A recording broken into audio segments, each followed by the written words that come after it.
Drugs కేసుల్లో పట్టుబడ్డ వినియోగదారులు, పెడ్లర్ల నుంచి తరచూ మత్తు పదార్థాలు కొనుగోలు చేస్తున్న కొందరి మీద తెలంగాణ ఈగల బృందాలు కొన్ని రోజులుగా నిఘా పెడుతున్నాయి. ఈ క్రమంలో శనివారం రాత్రి కొండాపూర్లోని క్వేక్ అరేనాలో ఉక్రెయిన్ దేశానికి చెందిన ప్రముఖ డీజే ద్వయం ఆర్ట్ బాట్ డీజే కన్సర్ట్ జరుగుతోందని, దాదాపు 100 మంది వినియోగదారులు దీనికి హాజరవుతున్నారని సమాచారం అందింది. కొందరు యువత డ్రగ్స్ వినియోగించి డీజే కన్సర్ట్ కు హాజరవుతున్నారని తెలియడంతో ఈగల్ ప్రత్యేక బృందం సైబరాబాద్ పోలీసులతో కలిసి శనివారం రాత్రి కన్సర్ట్ జరిగే ప్రాంతానికి అభిమానుల రూపంలో వెళ్లింది. ఒకేసారి తనిఖీలు చేపడితే కన్సర్ట్ లో పరిస్థితి ఇబ్బందికరంగా ఉంటుందని భావించిన పోలీసులు వినియోగదారులు ఒక్కొక్కరిని గుర్తించి మొత్తం 14 మందిని ఒక పక్కకు తీసుకెళ్లి డ్రగ్స్ కిట్లతో పరీక్షలు నిర్వహించారు. ఈ క్రమంలోనే 8 మందికి పాజిటివ్ వచ్చింది. షేక్పేటకు చెందిన రియాజ్, షాపూర్ నగర్ కు చెందిన యశ్వంత్, కేపీహెచ్బికి చెందిన భరత్, నేరేడ్మెట్ కు చెందిన మోహన్, తిరుమలగిరికి చెందిన సబ్రీనా, త్రిష, సంగారెడ్డి జిల్లా గణేష్ నగర్ కు చెందిన శ్రవణ్, బోరబండకు చెందిన విశాల్ ఈ 8 మందికి పాజిటివ్ గా వచ్చింది.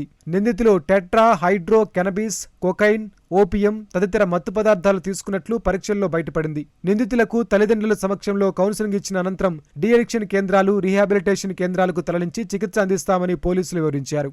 ఈగల్ తనిఖీల్లో ఒక ఆసక్తికరమైన విషయం బయటపడింది. గతంలో డ్రగ్స్ కేసులో పట్టుబడ్డ నగరానికి చెందిన విక్కీ అనే వినియోగదారుణ్ణి తాజా కన్సర్ట్ లో పరీక్షించగా నెగిటివ్ వచ్చింది. నెగిటివ్ ఎందుకు వచ్చిందని పోలీసులు ప్రశ్నించగా డ్రగ్స్ వినియోగించడం మానేసినట్లు వివరించాడు. గతంలో డ్రగ్స్ కు అలవాటు పడి పట్టుబడినప్పుడు కళ్ల కింద నల్లటి మచ్చలు, ఎక్కువ వయసున్నట్లు కనిపించిన అతడే ఇప్పుడు పూర్తిగా మారిపోయి ఆరోగ్యంగా, ముఖంలో తేజస్సుతో 10 ఏళ్ల తక్కువ వయసున్న వ్యక్తిలా ఉన్నాడని పోలీసులు తెలిపారు. కౌన్సిలింగ్, సరైన చికిత్సతో డ్రగ్స్ అలవాటు నుంచి బయటపడొచ్చని విక్కీ ఉదంతం నిరూపిస్తోందని అధికారులు చెప్పారు. కొత్త సంవత్సరం వేడుకల సందర్భంగా మత్తు పదార్థాల వినియోగాన్ని అడ్డుకోవడానికి అన్ని చర్యలు తీసుకుంటున్నట్లు గడిచిన 10 రోజుల్లో 27 మంది డ్రగ్ పెడ్లర్లు, 17 మంది వినియోగదారులు, 5 విదేశీ మహిళల్ని అరెస్టు చేసినట్లు వివరించారు. మొత్తం 17 కేసులు నమోదు చేసి 381.9 కిలోల గంజాయి, 68 గ్రాముల కొకైన్, 50 గ్రాముల MDMA, 2 గ్రాముల LSD బ్లాట్లు స్వాధీనం చేసుకున్నామని తెలిపారు.